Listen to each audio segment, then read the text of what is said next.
Oral چلتا ہی اس وقت ہے جب کہ پذیرا اتنی ہو کہ جب آپ بات کر رہے ہیں وہ اگلے کے سینے میں محفوظ ہے، وہ اگلا اپنے بیٹے کو، اگلا اپنے بیٹے کو، اس کا ترسیل کا اپنا ایک طریقہ ہے۔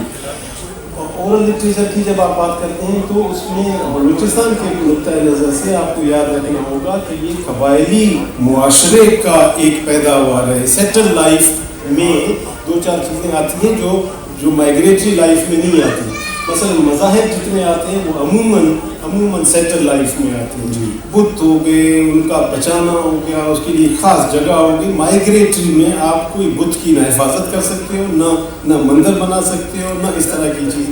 تو ایک تو یہ، اور دوسرا یہ کہ کتاب کا بھی یہی معاملہ ہے کہ آپ کوئی کتاب وغیرہ نہیں کر سکتے ہو، آپ ایسا طریقہ اپناتے ہو کہ جس سے وہ چیز خود محفوظ ہو جائے۔ آپ نے اپنے بچے کو سنایا، آپ کے بچے نے دوسرے بچے کو سنایا، یہ وہ ٹھیک ہے کہ اس میں پیورٹی کتنا رہتا ہے کتنا نہیں رہتا ہے، لیکن اگر امپیورٹی رہے گی تو اسی سائل کے ساتھ، مثلا میں نے کسی سے مستوکلی، ہمارے یہاں بہت بڑا شاعر ہے بلوچی زبان کا مستوکلی، تو مستوکلی کا ایک شعر مجھے لگا، میں نے بڑے بزرگ سے پوچھا، میں نے کہا یہ شعر کس کا ہے؟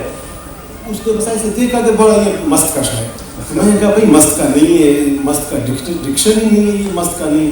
کہتا ہے جی ویرانے میں آپ جا رہے ہیں تو اگر آپ کو ایک بکری اچھا مل جائے یا دمبا اچھا مل جائے تو اگر ساتھ میں ریوڑ کوئی نہیں ہو تو جو نزدیکی ریوڑ ہے اس سے ڈال دو، تو مستوکلی سب سے بڑا ریوڑ والا ہے، تو اچھا شعر اسی کے ساتھ، تو یہ تو ٹھیک ہے، مگر یہ کہ وہ اچھا چنا ہوا مصرع ہی مست میں ڈال سکتا ہے، مست میں چھوٹا مصرع نہیں ڈال سکتا۔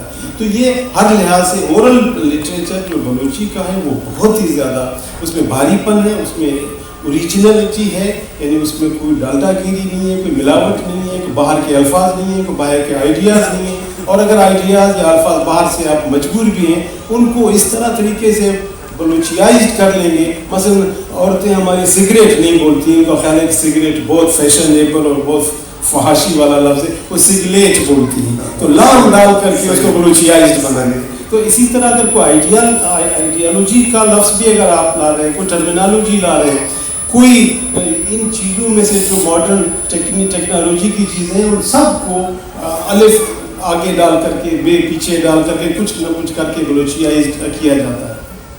تو جو اورل لٹریچر ہے وہ بلوچی کا آج بھی جان ہے، بلوچی براوی دونوں زبانوں کا، اس لیے کہ جب بھی آپ بلوچی ادب کی بات کریں گے، آپ براوی کا لفظ استعمال نہیں کریں گے تو آپ سمجھیں آپ نمک نہیں ڈال رہے ہیں۔ وہ آنکھیں ہیں بلوچی اور براوی میں شامل ہے، بلوچی ہے ایک آنکھ ہماری براوی ہے، اور وہ دونوں کا کوشش بہت کی گئی ہے کسی طریقے سے ان کو جدا کیا جائے، مگر وہ اتنا معاملے بڑھ گئے ہیں چیزوں کے گزشتہ 50-60 سال سے کہ اب ان کو جدا کرنا بھی ممکن نہیں رہا، اور بہت سارے اور تھیوریاں بھی آ گئی، ایرین ڈراویڈین، وہ بھی سارا اللہ نے ختم کر دیا کہ ایرین انویژن تھیوری ختم ہو گیا، واپس لے لیا سائنسدانوں نے۔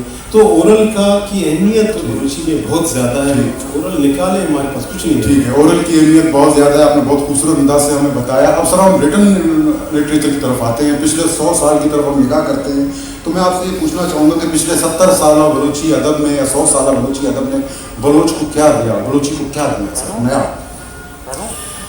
جان اگر میرے سامعین یہاں کے دوست نہ ہوتے میرا جواب بالکل اور ہوتا، کیونکہ سامعین میرے اس طرح کے ہم آپ کے ہیں کہ جو اس علاقے کی ان کو سمجھ لینا ضروری ہے۔ اگر ان میں جب بلوچی ادب سمجھ لیا، سمجھے بلوچ کا پالیٹکس بھی پھر سمجھ میں آ جاتا ہے، اور اگر آپ ایمانداری سے آج بلوچی ادب کو سمجھیں گے، آپ شاید ایک تو قتل بچا سکیں گے، یہ دانشور کر سکے گا اگر وہ ہمت کر کے آج چیزوں کو سمجھے تو چیزیں ہماری بہت بہتر ہو سکتی ہیں۔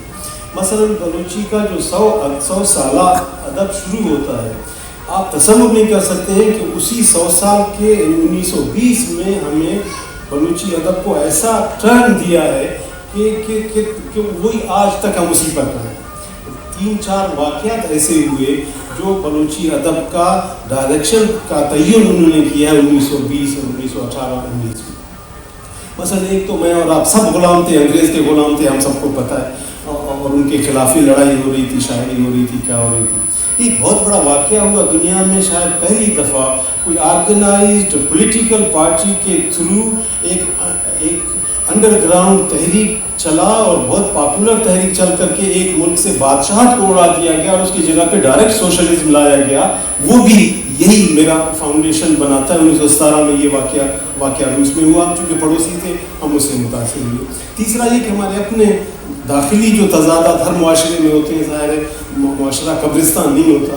اگر بلوچ بولے کہ میں 100% اچھا ہوں, میرے پاس کوئی تضاد اندر بھی نہیں ہے, میں بس سردار بھی ایک ہے, غریب بھی ایک ہے, مرد بھی ایک ہے, عورت پر کوئی ظلم نہیں ہو رہا, وہ انتہائی ویسے ہی جھوٹ بول رہا ہوتا ہے.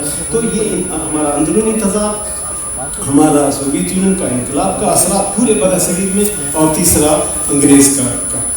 انگریز کے ساتھ جب بھی آپ بات کریں گے تو وہیں سے ہمارا معاملہ جدا ہوتا ہے باقی زبانوں کے ساتھ, خصوصاً اردو کے ساتھ, خصوصاً پنجابی کے ساتھ, خصوصاً ایک لحاظ سے سندھی کے ساتھ تھوڑا بہت, اور فرنچی شاید چلے گا, پشتون ہمارے ساتھ چلتا ہے. ہمارا معاملہ یہ ہے کہ آپ کو بلوچ کے تمام ادبی تحریک میں تحریک بلوچ اور تحریک افغانستان اور تحریک پاکستان اور تحریک انڈیا اور تحریک ازبکستان نہیں ملے گا.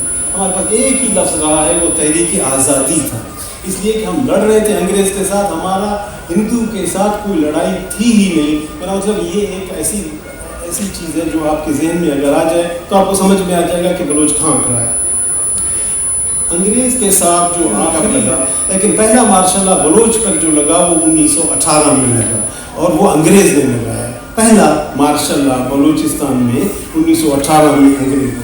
1918 میں ہوا یہ کہ اگر کسی دوست کو جغرافیہ کا اندازہ ہے تو ڈیرہ غازی خان سے لے کر کے سبی تک یہ کوئی 400-450 میل کا علاقہ بنتا ہے. یہ پورے کا پورا علاقہ بلوچ نے لڑائی لڑ کر کے انگریز سے چھین لیا. نہ صرف انگریز سے چھین لیا, ان کے تھانے جلا دیے, ان کا اسلحہ چھین لیا, ان کا خزانہ لوٹ لیا, اور ان کے افراد کو حراست کر کے لے گئے تھے. یہ پورا علاقہ آزاد ہو گیا. اس آزادی کے حوالے سے پھر انگریز نے دوبارہ جب فوج منگائی دہلی سے ہوائی فوج کے ساتھ, دوبارہ جو لڑائی لڑی اس پہ بہت بڑی لڑائی ہوئی, اور اس لڑائی میں پھر وہ جیت گیا. کتنا جیت گیا, کتنا پھر ہمیں سرو کیا. سارے عرصے میں ہمارے ادیب دانشوروں کو کیا میں صرف یہ کہہ رہا ہوں کہ جو انگریز کی لڑائی ہے وہ میرا اور باقی لوگوں کا قدر مشترک نہیں ہے, وہ تھوڑا گڑبڑ ہے. کہ میں آخری جو لڑائی ہوئی وہ آخری لڑائی شاید ہمارے ہاں ہوئی 1918-19 میں انگریز کے ساتھ لڑائی ہوئی. ہم اور کسی دشمن کو جانتے ہی نہیں تھے. ایک بات. دوسری اب آپ نے جو پوچھا, ہمارے ہر قبیلے کا ایک آفیشیل شاعر ہوتا ہے. یہ ہمارے اورل پوئٹری کا ایک اور خوبصورتی ہے. ہمارے ہر قبیلے کا, مری قبیلے کا اپنا شاعر ہے, بگچی قبیلے کا اپنا شاعر ہے, مینگل کا اپنا شاعر ہے, محمد شاہی کا اپنا شاعر. ہر قبیلے کا اپنا شاعر ہے, آفیشیل شاعر. وہ آفیشیل شاعر کرتا یہ ہے کہ رپورٹ کرتا ہے جنگوں میں. وہ جنگ کا میرا انگریز کے ساتھ ہو کہ وہ رپورٹ کرنے کا پابند ہے, اگر وہ کہ اپنے قبیلے کسی دوسرے قبیلے کے ساتھ ہو وہ پابند ہے. اس شاعر کو, جس کو آج آپ ادیب بولو یا نہیں بولو, اس زمانے میں میرا ادب جو تھا سارے کا سارا شاعری میں ہوتا تھا, اور ادب بڑا نہیں, یعنی فوک کو چھوڑ کر کے دوسرا چیزوں کو سارا شاعری میں ہوتا تھا. اس شاعر کے لیے جو تقریم کا لیول تھا وہ آپ اندازہ کرو, آج تک ہے, وہ ختم تو نہیں ہوا. وہ ادارہ اورل پوئٹری کا ادارہ, میں دوبارہ کہہ رہا ہوں, وہ ختم نہیں ہوا بلوچی میں. آج بھی 50% سے زیادہ بلک جو لٹریچر کا تخلیق ہو رہا ہے وہ شاعری اورل پوئٹری میں ہو رہا ہے. اس جو شاعر قبیلے کا شاعر ہے, اس کے لیے ضروری تھا کہ ہر سال جب آپ کا گندم پکتا تھا تو ایک کاسا, کوئی پیمانہ, ایک کاسا ہر خرمن کا اس شاعر کا ہوتا تھا. ہر قبیلے کے, ہر گھرانے کا ایک کاسا وہ شاعر کا ہوتا تھا, بغیر مانگے, بغیر احسان کیے ہوئے. یہ ٹیکس تھا اس کا. ہم ٹیکس نہیں بول سکتے تھے, اس لیے کہ شاعر ہمارے ہاں ولی اللہ کا درجہ رکھتا ہے. میں ابھی آپ کو بتاتا ہوں کہ کیسے رکھتا ہے. ہم شاعر کو اتنا عزت دیتے ہیں کہ وہ شہری شاعر تصور ہی نہیں کر سکتا کہ ہم کتنا عزت دیتے ہیں. تو پہلا تو یہ ہے کہ اس کا ایک کاسا ہر فصل پر, ہر گھر سے اس کو ملے گا, نمبر 1. نمبر 2, ہر خیمے میں ہر سال اس کو ایک سفید پگڑی ملے گی, دستار پگڑی. یہ ہوگا 2. تیسرا یہ ہے کہ جنگ کے میدان میں, اس زمانے میں تیر کمان کا جنگ ہوتا تھا, 3 آدمی جنگ کے میدان میں تیر کمان سے کی پہنچ سے دور رکھے جاتے ہیں. ایک سردار جو کہ کمانڈر ان چیف ہوتا تھا جنگ کا, یعنی انگریز کے ساتھ جتنی جنگیں ہوئی سردار ہمیشہ فاصلے پر رہا, وہاں سے کمان کرنا, جنرل چیزوں کو دیکھنا, کمان اس میں کرنا. ایک ہوتا تھا جو دشمن کا اپنے کرامت کے ذریعے تیر بند کرتا تھا، اس کا بندی اس کا کیا. اور تیسرا شاعر، اگر رپورٹر مر جائے تو میں ویسے جنگ ہار گیا. شاعر کو ہمیشہ تیر کمان کے شاعر کو کبھی شاعر نہیں بولتے بلوچی میں، شاہ یار بولتے ہیں. شاہ حضرت علی امام حسین، جو بھی شاہ آپ سمجھتے ہو اس کا یار ہے شاعر. تو اس لیے شاعر بہت بڑا درجہ رکھتا تھا. تو وہ جو آپ بات کر رہے ہیں کہ ہمارا ہر قبیلے کا آفیشیل شاعر ہوتا ہے، اس کی پابندی یہ ہوتی ہے کہ مثلاً انگریز کے ساتھ لڑائی ہے، وحید نور زبردست لڑائی لڑ رہا ہے تو وہ شاعری میں بیان کرے گا ایسے کیا اور ایسے تلوار اٹھایا اور ایسے کمان میں مارا اور ایسا انگریز گر گیا. شاہ محمد بزدل ہو جائے گا، اسی جگہ بولے گا ختم میں بزدل ہو گیا، بھاگ گیا وغیرہ. رپورٹر، یہ رپورٹر صدیوں تک وہ رہے گا کہ فلاں کا دادا پر دادا انگریز کے ساتھ لڑائی میں بھاگ گیا. یہ شاعر کا اتنا بڑا احترام ہوتا تھا. شاعر کے ساتھ ہمارے یہاں مشاعرے نہیں ہوتے تھے. ہمارے یہاں مشاعرہ 50 سال پہلے نہیں ہوتا تھا. یہ مشاعرہ ہم لوگوں نے یا فارسی کے دوستوں سے قرض لیا یا شاید اردو کے دوستوں سے قرض لیا. مشاعرہ ہمارے یہاں نہیں ہوتا. ایک تماشا آپ سنیں آپ حیران ہو جاؤ گے کہ میں اسی لیے عرض کر رہا تھا کہ آج آپ سنیں گے، چیزوں کو ذہن میں رکھیں گے، آپ بلوچستان میں شاید امن لا سکیں گے. میں اس لیے زیادہ سنجیدگی سے بات کر رہا ہوں.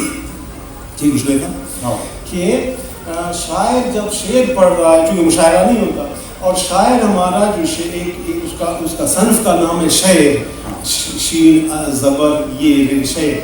آپ کے ہاں 2 مصروں کا شعر ہوتا ہے، ہمارے یہاں 500 مصروں کا شعر. ٹھیک ہے جی، آپ کے ہاں 2 مصروں کا جوڑی ہوتا ہے، میرے پاس یونٹ 1 مصرے کا ہوگا. ایک مصرع ہی معنی دے گا اپنا، دوسرا مصرع اس کا محتاج نہیں ہے کہ دوسرا مصرع دے. تو جب شاعر پڑھ رہا ہے 500 مصرے اس نے پڑھ رہے ہیں تو آپ واہ واہ کرو گے تو مسکین تو نہیں پڑھ سکے گا. ایک دوسرا ایک لکھا تو نہیں ہے اس کے پاس، اس کو تو زبان نہیں یاد ہے. اگر آپ درمیان میں واہ واہ کرو گے تو کوئی چیز بھول جائے گا. اس لیے بے ادبی تصور ہوتا تھا اگر آپ شاعر کے شعر پڑھتے ہوئے آپ واہ واہ بولیں، آپ شاباش بولیں، آپ جیترا باں بولیں، کچھ نہیں بول سکتے. اور اگر شاعر کو یہ بھی پتہ چلتا تھا کہ جان بوجھ کر کھانس رہا ہے 2 دفعہ تو شاعر سمجھتا تھا میری توہین کر رہا ہے. اور ہمارے یہاں شاعر چونکہ ولی اللہ ہے اس لیے وہ ایک فقرہ بولتا تھا اور ہم سب اس کے پاؤں پڑھتے تھے. مثلا وہ اپنے جوبن پہ شاعری سنا رہا ہے، اچانک اس کو اندازہ فی الحال میں گستاخی کر رہا ہے تو ایک فقرہ بولتا تھا کہ ابا تم کو بہت تکلیف ہو رہی ہے تو میں دریا بہہ رہا ہے، سامنے آ جاؤ، میں میرا طوفان آ جائے، دیکھتا ہوں تیرے ساتھ کیا ہے. تو وہ سب اسی میں پاؤں پڑھتے تھے کہ اس لیے پتہ ہوتا تھا کہ شاعر نے یہ لفظ استعمال کیا یا میری بکری مر جائے گی یا میرے بیٹے کا ہاتھ ٹوٹ جائے گا یا میرا کوئی چیز جل جائے گا. تو شاعر کا یعنی یہ کہ وہ میرا آفیشیل آدمی ہوتا تھا تو ہر چیز ریکارڈ کرتا تھا. انگریز کے ساتھ فلانے کے ساتھ جتنی بھی لڑائیاں ہوئی وہ اس شاعر کا ڈیوٹی ہے کہ وہ ریکارڈ کرتا. ہمارے ساتھ افضل مراد صاحب آن لائن موجود ہے کوئٹہ سے. افضل مراد صاحب ہم آپ کو خوش آمدید کہتے ہیں آج کے اس سیشن میں. آپ ہمیں سن پا رہے ہیں؟ شکریہ. افضل صاحب ہم آپ سے جاننا چاہتے ہیں کہ بلوچی ادب آج جس مقام پر ہے کیا اس کا موازنہ خطے کی دیگر اقوام کے ادب کے ساتھ کیا جا سکتا ہے؟ ظہیر صاحب، ڈاکٹر صاحب نے جو پس منظر دیا آپ کو، ڈاکٹر صاحب نے جتنے اس کے تاریخ کی اور تہذیبی حوالے دیے اس کے بعد تو میرا جواب بہت آسان کر دیا. لیکن ڈاکٹر صاحب کی گفتگو کے تناظر میں ایک عطا شاہ کا شعر پہلے آپ کو سنا ہوں کہ عطا بجزم کی دنیا و دین سوداگر، عطا بجزم کی دنیا و دین سوداگر، فقیرہ پیر کشند شاعرہ ولی لکشند. تو جو بنیادی بات یہ ہے کہ جس اسٹرگل سے آپ یہ دیکھیں کہ ہم جہاں پہ ہم بستے ہیں وہ موسموں کے اعتبار سے بھی شدتوں کی زمین ہے. فطرت بھی ہم سے اپنے موسموں کے حوالے سے طوفان، باد و بارہ، مختلف قسم کی جو ہے ہوائیں اس کی طرف سے آتی ہے اور جہاں جہاں بھی یہ ہوا جاتی ہے تو بلوچستان کے پہاڑوں اور کوہساروں کو چھو کر جاتی ہے. تو کہنا تو یہ ہے کہ یہاں کا جو باشندہ ہے، یہاں کا جو بلوچ ہے وہ سب سے پہلے تو اس کی سرشت جو ہے وہ فطرت کے ساتھ ہم آہنگ ہونے کی ہے. دوسرا پہلو یہ ہے کہ جہاں ہم رہتے ہیں وہاں زندگی اپنے وسائل کے اعتبار سے بہت زیادہ مالا مال ہے. پھر ہمیں اس کی پاسداری کا بھی ایک اور پہلو ملتا ہے. تیسری بات پھر وہ جو ڈاکٹر صاحب بتا رہے ہیں کہ ہمارے ایک سسٹم ہمارے یہاں کا ہے, وہاں پر ریسٹ کرنے کے لیے فکری طور پر یعنی تحریک کی صورت بنا کر زندگی کو اجتماعیت کے عمل سے گزارنا. اب اس سارے تناظر میں دیکھیں تو بلوچستان کا جو بلوچی ادب ہے, براہوی ادب ہے, اور خاص طور پر جو ہمارا فوک لور ہے جس پر بات ابھی بہت ہو سکتی ہے, میں سمجھتا ہوں کہ وہ بہت حد تک ممتاز ہے, بہت حد تک اپنے فکری اپنے جو تہذیبی حوالے ہیں, جو اس کے اندر موضوعات کا تنوع ہے, میں سمجھتا ہوں وہ بہت حد تک اعلیٰ پیمانے پہ دیکھا اور سمجھا جا سکتا ہے. اس تناظر کی صورت میں کام کر رہے ہیں انسان کہ اس کا ترجمہ باقی ہمارے میں کیسے کیا جائے. تو ہم موضوعی اعتبار سے بھی ہمارے پاس جو روایات ہے اس کے اندر جو بنت ہے زندگی کی, وہ اس کا موازنے کے طور پر اگر آپ نے بات کی تو میں سمجھتا ہوں ایپک کا حوالہ جو وہ لٹریچر جو کسی اس خطے کو ڈپکٹ کرتا ہے, وہ میں دعوے سے کہہ سکتا ہوں وہ بلوچی براہوی ادب ہے. کیا بات ہے, بہت شکریہ افضل مراد صاحب. ڈاکٹر صاحب ہم پھر آپ کی طرف آتے ہیں. افضل مراد صاحب نے بھی ہمیں بہت کچھ بتایا. آخری سوال میرا آپ سے, کیونکہ ہمارے پاس وقت بہت کم ہے, کہ ہماری بلوچی زندگی کا جو نصف ہے یعنی کہ عورت, ہمارے بلوچی ادب میں اگر پچھلے 100 سال میں بھی نگاہ ڈالتے ہیں تو عورت کا کوئی بہت بڑا کردار آٹے میں نمک کی طرح نظر آتی ہے سر اس ادبی سفر میں. سر اس کی کیا وجہ ہے؟ کیا اس کی وجہ کوئی ہمارا معاشرتی رویے ہیں یا کچھ اور ہے؟ دل گوش, توجہ سے سننے کو ہم دل گوش بولتے ہیں, دل کے کانوں سے سنو میری بات. تو وہ آپ نے عورتوں کی بات کی, ایک جنگ گل بی بی کی قیادت میں ہم نے انگریزوں کے خلاف لڑی ہے. گل بی بی کی قیادت میں ہم نے وہ جنگ لڑی ہے. اس جنگ میں آپ تصور کر لو, مثلا میں آپ کو آدمی کا نام بتاتا ہوں, آپ اندازہ کرو گے کہ کتنا خونخوار آدمی تھا, اور بلوچ اس کے ساتھ کیسے وہ خاتون کیسے لڑی. جنرل ڈائر کا نام کس نے نہیں سنا؟ جلیانوالہ والا باغ. وہ 1919 میں جلیانوالہ باغ کیا, 1916 میں میرے علاقے میں آیا تھا, وہاں کمانڈر تھا, اور اس کا جو مقابلہ کیا تھا وہ گل بی بی نے کیا تھا. اور گل بی بی جب آخر میں سارا لڑائی لڑ کر کے جب ہارنے لگی تو انگریز نے کہا میں اس خاتون سے جا کر کے ملتا. تو وہ جب گیا تو اس نے اپنی کتاب میں لکھا ہے بیٹل آف لاسٹ, بلوچستان کے سرحدی چھاپا مار, اس کا ترجمہ خان نسیم جنرل ڈائر کی کتاب. اس نے کہا جب میں اس خاتون کو دیکھا تو میں نے 2 وجوہات سے اپنی فوجی ٹوپی احترام سے اٹھا لی. ایک تو میں نے زندگی میں ایسی خوبصورت عورت نہیں دیکھی تھی, یہ میں نے دیکھا, میں نے اس خوبصورتی پہ اپنا ٹوپی اتارا. دوسرا میں نے ایسی بہادر عورت دنیا میں نہیں دیکھی جتنا یہ تھا, میں نے اپنے ٹوپی. یہ کہنے کے بعد میں یہ بالکل کہوں گا کہ ایسا نہیں ہے کہ میری عورت آج مظلوم نہیں ہے. یہ بہت منافقت کی بات ہوگی کہ میں 2 تالیاں بجانے کے لیے اتنا بڑا منافقت کیا جائے. میری عورت انتہائی بری حالت میں ہے آج, 3-4 وجوہات کی بنیاد پر بری حالت میں ہے. ایک جو ایولیوشن دنیا میں ہوتی ہے, ارتقاء جو ہوتا ہے, ہم سب اس کے قدردان ہیں. کون ہے جو ارتقاء قدردان نہیں ہے؟ مگر تماشا یہ ہوا کہ جو ہی سماج ارتقاء کرتا ہے پہلا اس کا تھپڑ پڑتا ہے عورت پر. دنیا میں ٹرائبلزم جب ٹوٹا, فیوڈلزم آ گیا, عورت سب سے زیادہ پٹی مری خوار ہوئی. کیپٹلزم میں جب دنیا فیوڈلزم سے آیا تو عورت کو آپ نے دیکھا کیسا مارکیٹنگ میں, کیسا ایڈورٹائزمنٹ میں, کیسا براثل ہاؤسز میں کیا کیا تماشے اس کے استحصال کے بنائے گئے. میرے پاس تو اسٹیٹ بھی ایسی چیز ہے کہ دنیا میں جب بھی اسٹیٹ آئی ہم لوگوں کا خیال یہ تھا کہ اسٹیٹ بہت مہربان, ماں جیسا شفیق اور وغیرہ وغیرہ. ایسا ہے ہی نہیں. اسٹیٹ جہاں بھی آیا وہ ڈین, سمجھتے ہو, ڈین میں نے بولا ڈائن.